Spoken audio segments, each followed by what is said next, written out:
Hello YouTube friends, want to give you another update here about the delivery car. I want to show you some details about the doors. Of course, we got those doors, they are hung now, and as you can see they have that curvature there on the bottom, and that just follows the back side curve of the rear of the delivery car as well. And I want to show you here how the door mechanism works. This handle here is actually 1911, 1912 door handle. The delivery cars originally were just a iron handle, and it was painted black. You got to remember, these vehicles were more of a utility type of vehicle. It wasn't something that you would have to go riding around town in. So these were like kind of the work trucks of the day, work vans of the day. And so they were going to have really a lot of nice things on them per se, like shiny brass door handles. But I didn't want to go through all the process of getting a door handle casted and finished and going about that way. So I went ahead and just picked up a couple of door handles here, and this one I was going to use. So I got this kind of mocked up, show you how it works. Of course, this would be like the wood there, 3/4 of an inch thick wood. These door handles originally, they just had this square shank that ended right there, and that shank is what went into the locking mechanism on, like you'd say, like a 1911, 1912 door.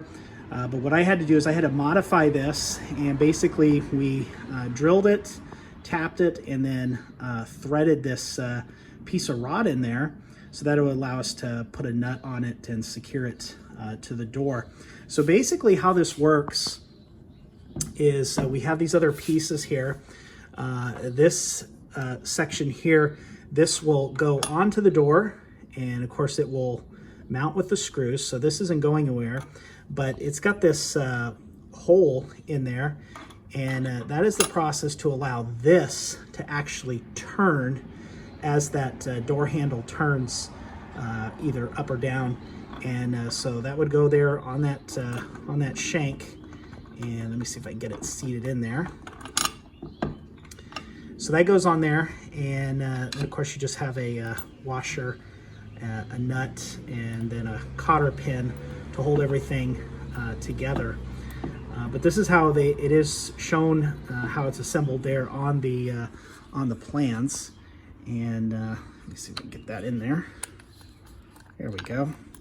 So you can see how this turns up or down, and as the door handle moves up or down. So this crank allows that to happen.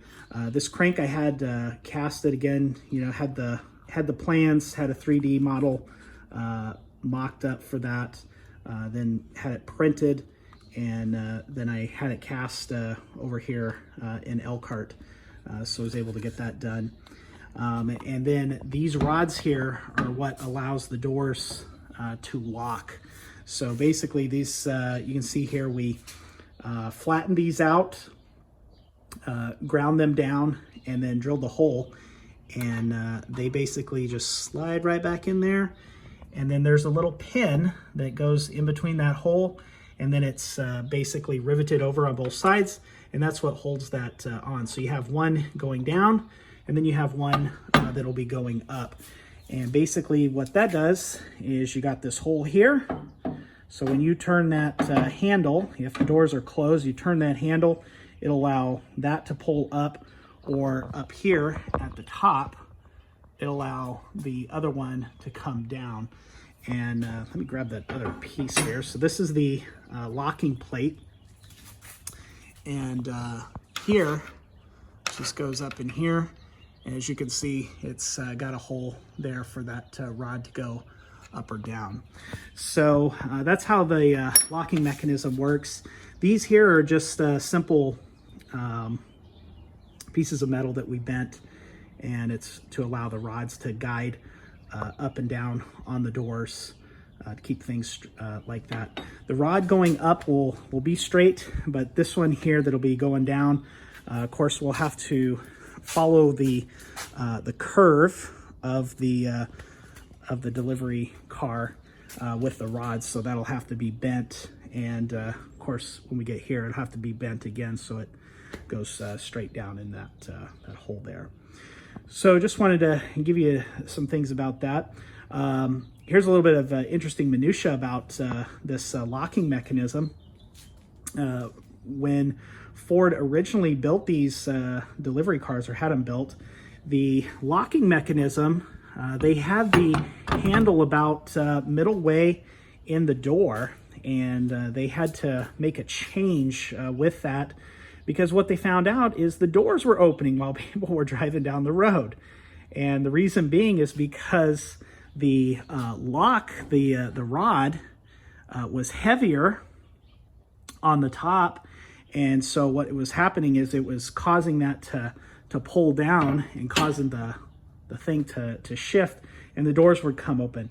So the simple way that they solved that, they just moved the door handle up a little bit, which shortened this rod, made it lighter, and then it wasn't as heavy as it was going down the road, and the doors wouldn't open up. So it's kind of interesting to see things like that even when these cars were made, they were still having to have recalls for simple things like that your doors were opening. I just find that kind of funny there. A couple more projects we're going to be doing. These slats here, the side slats, the plans say that they want to have, they had them as beaded slats. Of course, I've seen some delivery cars without the beaded slats. I'm going to do that, so these will have some decorative beads put on them, some beadwork, and I think that'll look just really sharp when we get those all stained up there as well. Let me walk over here to the front. I wanted to show you some other things that I'm trying to get dimensions on and everything. Of course, this is the firewall for the front. This is what they call a two-piece firewall. Of course, maybe some of you that are watching, you already know that, but there might be some on here that don't know what a two-piece firewall is. And basically, a two-piece firewall is you have the larger section and then the upper section there. And of course, your windshield, it's got a brass windshield, will rest on the top there. And there's also some decorative brass trim that goes around the firewall as well.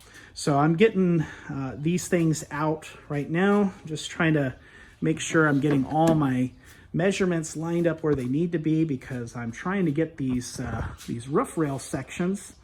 Of course, you'll see them coming up here pretty soon, but I'm trying to get all the measurements correct where they need to be, so that way the windshield height falls where the roof rail section is, and nothing is hitting each other, and everything just looks good.